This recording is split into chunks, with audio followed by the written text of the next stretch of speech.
जी अस्सलाम वालेकुम बच्चों। आज हम लेक्चर नंबर 9 पढ़ेंगे।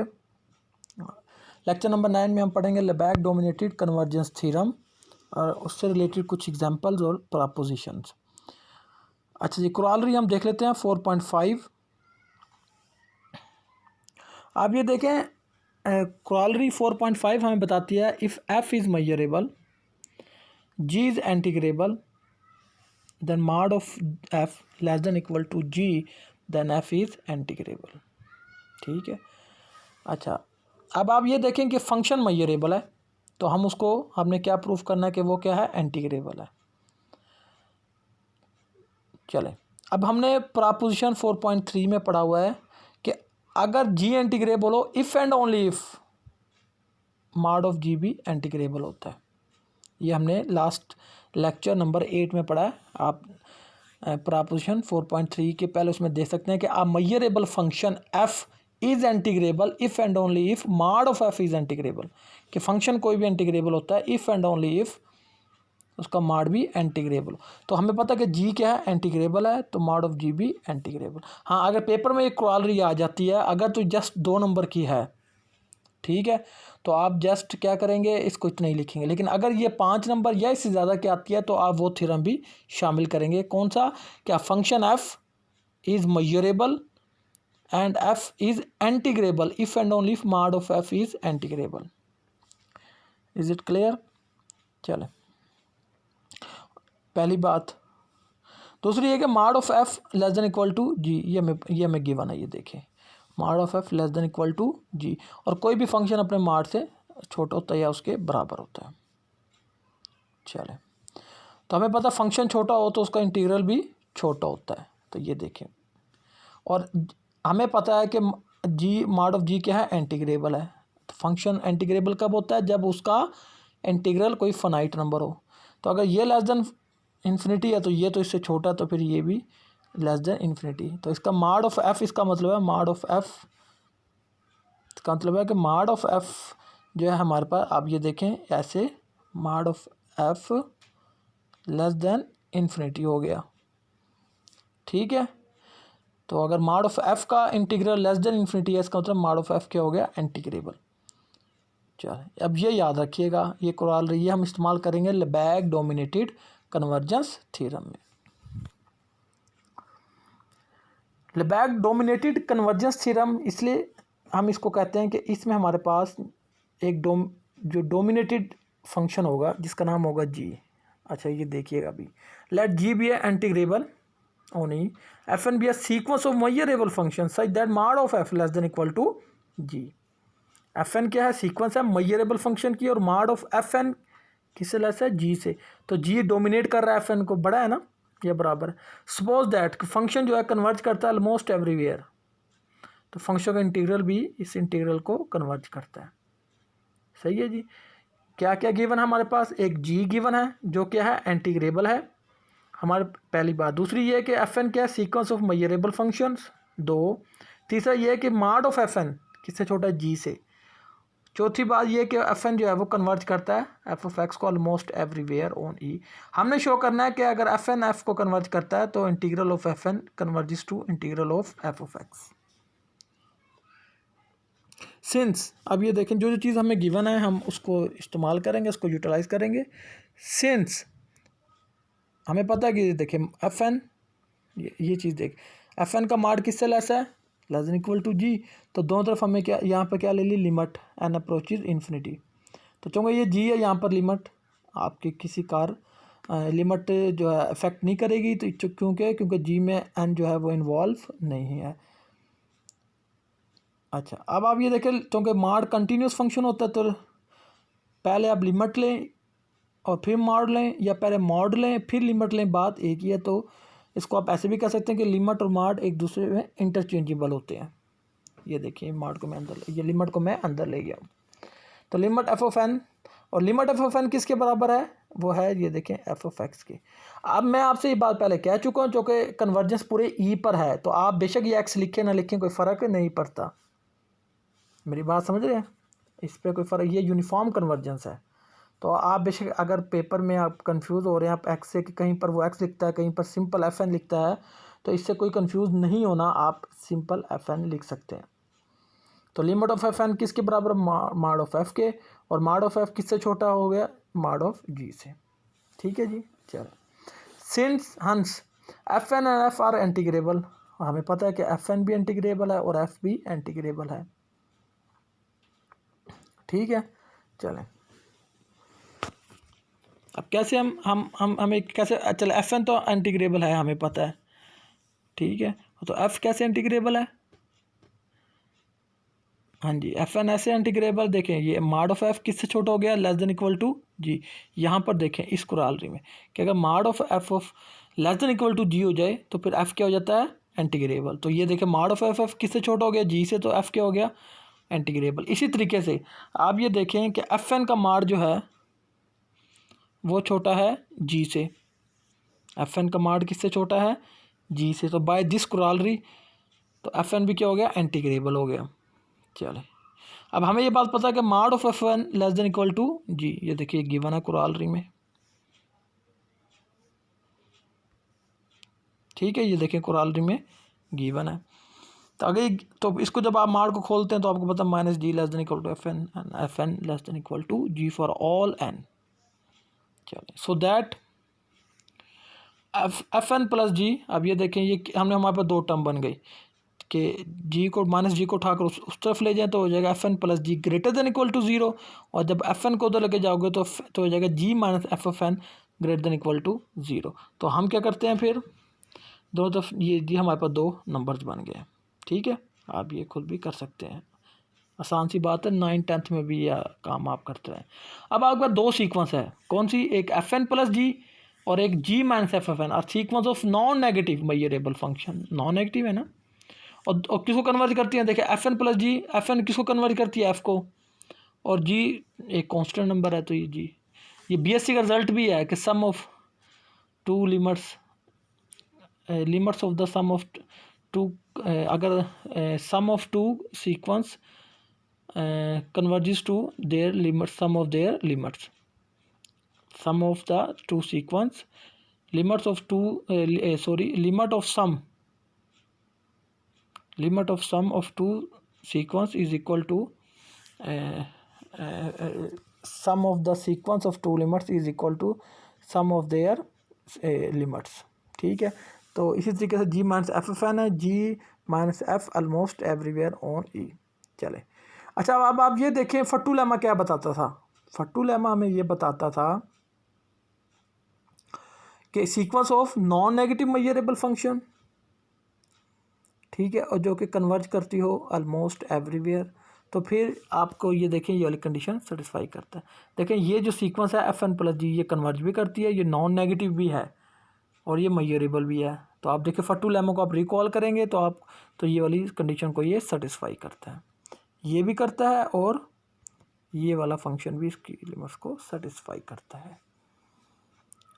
ठीक है, अब हम ये ले लेते हैं f plus g less than equal to limit infimum f N plus g. अब आपको पता है इंटीग्रल अलग अलग अप्लाई कर दें, जो मैंने आपको असाइनमेंट दी थी लेक्चर नंबर 8 में, कि आप ये खुद कीजिएगा तो आप देखें कि आप इन पे sum of the integral is equal to integral of their sum, तो ये इंटीग्रल मैंने अलग अलग अप्लाई कर दिया है, तो लिमिट इन्फिमम अलग। अब देखिए लिमिट ये जो इन्फिमम है इसका मतलब है कि एन अप्रोचेज इन्फिनिटी। आप अगर यहाँ पर सिर्फ एन भी लिखें तो इसका भी वही मतलब है, एन ना लिखें तो फिर भी वही मतलब है। अगर आप लिखना चाहें लिमिट इन्फिमम और नीचे लिख दें एन अप्रोचेज इन्फिनिटी तो ये भी ठीक होगा। अब आप देखें इस पर तो एफ एन है ही नहीं, सॉरी इस पर तो एन है ही नहीं, तो इस पर अगर लिमिट अप्लाई कर भी देंगे तो कोई फ़र्क नहीं पड़ेगा, तो इसलिए सिर्फ इस पर लिमिट अप्लाई की गई है, ये विद रिस्पेक्ट टू कांस्टेंट है लिमिट से। तो ये देखें अब आप integral of F plus integral of G less than equal to, आपके पास इनइक्वालिटी बन गई है। सिंस अब हमें पता है जी क्या है, इंटीग्रेबल है, जी अगर इंटीग्रेबल है इसका मतलब है कि integral of G is a finite number, तो ये एक नंबर है, तो इसलिए ये नंबर और ये नंबर आपस में कैंसिल हो जाते हैं, एक नंबर ही है ना। So that integral of F should be less than equal to limit infimum F of N. ठीक है जी, एक आपके पास रिजल्ट ये बन गया। दूसरा आपके पास रिजल्ट ये बनता है कि जी माइनस एफ अब आप ये देखें integral of ji minus f is equal to integral of ji minus integral of f over E. अब ये इस पर भी वही फटू लेमा अप्लाई किया गया। ये वही बात है कि इस पर फिर हमने अलग-अलग लिमिट्स अप्लाई कर दिया। आपको पता है कि ये माइनस एन है कि जब ये लिमिट अंदर माइनस के अंदर जाएगी तो जो इन्फिमम होती है वो सुप्रीमम बन जाती है, सुप्रीमम होती है वो इन्फिमम बन जाती है। ये देखें ये यहाँ पर मेंशन भी है, ये रियल का भी एक रिज़ल्ट है। अच्छा, अगर आप रियल के रिजल्ट में जाना चाहते हैं तो यही बुक है आपके पास, मैयर थ्योरीज का चैप्टर नंबर 1 है। ये वहाँ पर भी बहुत अच्छे से मेंशन है कि जब ये माइनस बाहर आता है तो लिमिट इन्फिमम सुप्रीमम बन जाती है, और जब ये नेगेटिव अंदर जाता है तो लिमिट सुप्रीमम इन्फिमम बन जाती है। ये बड़े बेसिक लेवल के रिजल्ट्स हैं, आपको आते होंगे। अच्छा जी, अब फिर वो इसी तरीके से कि ये माड ऑफ जी जो है आपके पास एक नंबर है तो ये और ये आपस में कैंसिल हो जाएंगे। तो यहाँ पर माइनस एफ़ का माड ग्रेटर दैन इक्वल टू, ये लेस देन इक्वल टू ये नंबर आ जाएगा। ये दोनों तरफ माइनस अप्लाई करेंगे तो ये नंबर बड़ा हो जाएगा। ठीक है, चलो मैं दोबारा समझा देता हूँ। ये देखें ये इंटीग्रल ऑफ जी, ये दोनों पे अलग-अलग अप्लाई होगा। इन्होंने मेंशन नहीं किया लेकिन ये देखें ये अलग-अलग अप्लाई होगा। Integral of ji minus integral of F, this is equal to integral of ji minus limit supremum integral of F of N. ये और ये आपस में कैंसिल, तो ये माइनस है। तो जब आप दोनों तरफ माइनस से मल्टीप्लाई करेंगे तो इंटीग्रल ऑफ एफ, ये यहाँ पर लेस है, लेस देन इक्वल टू है तो ये ग्रेटर देन इक्वल टू आ जाएगा। ठीक है, तो आप ये देखें, अब ये आपके पास एक रिज़ल्ट ये है और एक रिज़ल्ट ये। अब हम इनको कंबाइन करते हैं। देखिए हमें पता है कि इन जनरल अगर आप पहला ये रिज़ल्ट देखें तो integral of F less than equal to limits infimum F of N, और एफ एन जो है वो किससे छोटा होता है, हमेशा लिमिट सुप्रीमम से, और सुप्रीमम किससे छोटा है, by this integral of F से। मेरी बात समझ रहे हैं? तो इसका मतलब है कि इंटीग्रल ऑफ एफ अपनी अपर लिमिट से छोटा भी है और अपनी अपर लिमिट के बड़ा भी है। तो इस तरह तो नहीं हो सकता। तो इसका मतलब है कि इंटीग्रल ऑफ एफ अपनी integral limit infimum integral of F N के बराबर है, और limit supremum integral of F N के ना सिर्फ बराबर है बल्कि इसकी कॉमन वैल्यू ये है। ठीक है, इसमें कोई मसला हो तो फिर आप मुझसे क्लास में डिस्कस कर लीजिएगा। मोस्ट इंपॉर्टेंट रिजल्ट है ये। चलें जी, नेक्स्ट एग्जांपल मैं आपको एक और देता हूँ। देखिए रिमार्क है आपका 4.7, in above theorem the function g dominates the convergence sequence f of n. The existence of dominating function is crucial for the conclusion of the theorem as indicated below. वो ये बताता है, देखें ये जो g डोमिनेट कर रहा था ना, ये देखें ये g डोमिनेट कर रहा था, ये कितना इंपॉर्टेंट है। अगर ये ना हो तो देखें आपकी सीक्वेंस कन्वर्ज कर भी सकती है और नहीं भी, तो लेकिन सीक्वेंस कन्वर्ज नहीं करेगी। अभी आप देखिए सीक्वेंस बताते खुद तो कन्वर्ज करती होगी लेकिन उसका इंटीग्रल कन्वर्ज नहीं करता। ये देखें आपके पास हमने सीक्वेंस डिफाइन किया, क्या आपके पास ई एक सेट है, ओपन इंटरवल है 0 से लेकर 1 close interval F of N X, और ये देखें आपके पास इंटीग्रल ऑफ, ये कैसे डिफाइन किया हमने कि ये सीक्वेंस है, ये आपको आंसर देती है एन अगर आपके पास जो एक्स है वो ओपन इंटरवल 0 और क्लोज इंटरवल 1/n के दरमियान में है। समझ आ गई है? और 0 देती है अगर ओपन इंटरवल 1/n और close interval 1। Clearly each F N is measurable. Of course ये सारे हमारे पास क्या है, मेजरेबल है। अब हम इसको आपके पास हम इसको 2 इंटरवल में डिवाइड कर लेते हैं। एक है 0 से लेकर 1/n प्लस 1/n से 1। ठीक है, अब आप ये देखें हमने पहले इंटीग्रल लिया तो 1/n से 1 तक आंसर क्या है, 0। तो इस इंटीग्रल का आंसर क्या हो जाएगा, 0। तो पीछे ये रह जाएगा F of N. F of N का आंसर क्या है, over the interval 0 to 1/n। तो n बार आ जाएगा और इस इंटरवल की क्या आ जाएगी, लेंथ। तो इस इंटरवल की लेंथ क्या है, आप देख सकते हैं 1/n माइनस 0 1/n। तो इसका आंसर आ जाएगा 1/n, और ये n है तो 1/n, n से कैंसिल होकर आंसर क्या आ जाएगा, 1। ठीक है, अब आप दोनों तरफ लिमिट ले लें तो यहाँ पर चूँकि 1 है तो कोई फ़र्क नहीं पड़ेगा। तो इसका मतलब पहले जब आपने इंटीग्रल लिया और फिर लिमिट ली तो आंसर क्या आया, 1। अब आप देखें पहले मैं लिमिट लूँगा और फिर इंटीग्रल लूँगा तो आंसर डिफरेंट आएगा। देखें जब मैं लिमिट लेता हूँ n अप्रोचेज इन्फिनिटी, देखें जब मैं लेता हूँ n अप्रोचेज इन्फिनिटी तो 1/∞ क्या हो जाएगा, 0। अब 0 1/n से जस्ट बिहाइंड, ये 1/n है तो आंसर आपको क्या आएगा, 0। देखें जब आपके पास n अप्रोचेज इन्फिनिटी होता है तो आप किसकी तरफ अप्रोच कर रहे हैं, ज़ीरो की तरफ।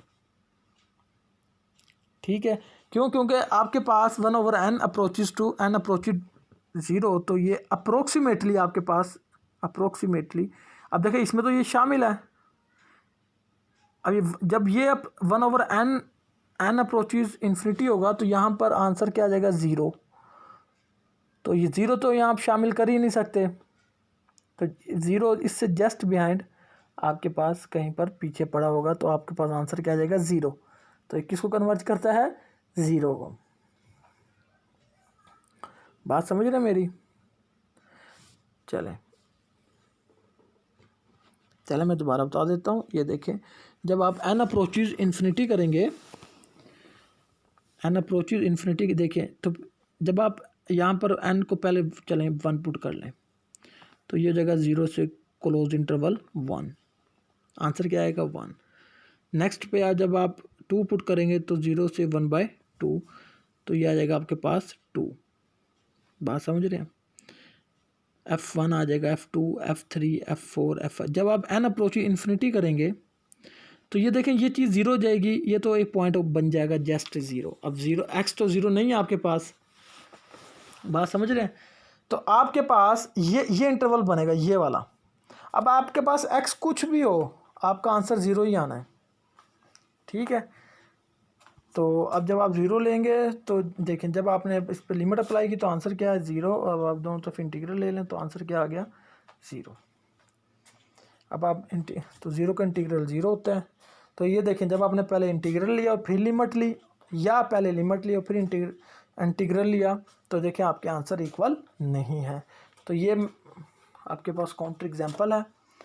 ठीक है, किसकी, लेबैग डोमिनेटेड कन्वर्जेंस थ्योरम की, कि अगर आपके पास जी की एग्जिस्टेंस ना हो तो कन्वर्जेंस, तो इंटीग्रल की कन्वर्जेंस की कोई गारंटी नहीं होती।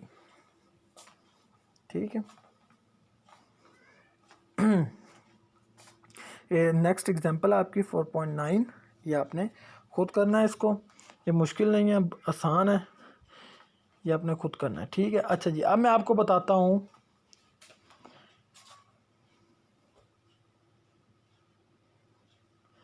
अब देखिए ये नीचे एक रिमार्क लिखा, this reveals that uniform convergence of F of N does not imply that limit N F of N is equal to limit. वो ये बताता है कि आपके पास जो यूनिफॉर्म कन्वर्जेंस होती है वो ये नहीं कहती है आपको कि limit of the convergence is equal to convergence of their limit. बिल्कुल हमें इस तरह की कोई रिजल्ट नहीं है कि अगर फंक्शन एफ एन जो है वो एफ़ को यूनिफॉर्म कन्वर्ज करता है तो फंक्शन का इंटीग्रल एफ़ के इंटीग्रल को भी कन्वर्ज करेगा। इस तरह का कोई हमारे पास थ्योरम नहीं है। हाँ, ये उस वक्त हो सकता है आपके पास जब आपके पास जी की एग्जिस्टेंस हो। सुन लें दोबारा मेरी बात, कि अगर आप ये कहते हैं कि एफ एन जो है वो एफ़ को यूनिफॉर्म कन्वर्ज करता है, तो ज़रूरी नहीं कि integral of F of N converge करे इंटीग्रल ऑफ एफ़ को यूनिफॉर्मली। ऐसी कोई एग्जिस्टेंस नहीं है। ठीक है, तो लेकिन अगर आपके पास जी मिल जाए तो फिर आपके पास कन्वर्जेंस हो जाएगी, अगर जी मिल जाए। चलें, अच्छा जी, अब आपके पास, अच्छा अब आपको मैं एक असाइनमेंट देने लगा हूँ। ये आपने पुट अप नहीं करनी असाइनमेंट, ये आपके अपने नॉलेज के लिए। ये आपको इसी जो बुक है आपकी अब्दुल रहीम की जो बुक है इंट्रोडक्शन टू लेबैग, इसमें भी मिल जाएगा, लेबैग इंटीग्रेशन में भी मिल जाएगा, और आपके पास मुख्तलिफ जो आपके पास लेबैग इंटीग्रेशन की बुक्स हैं आपको उसमें भी रिज़ल्ट मिल जाएगा।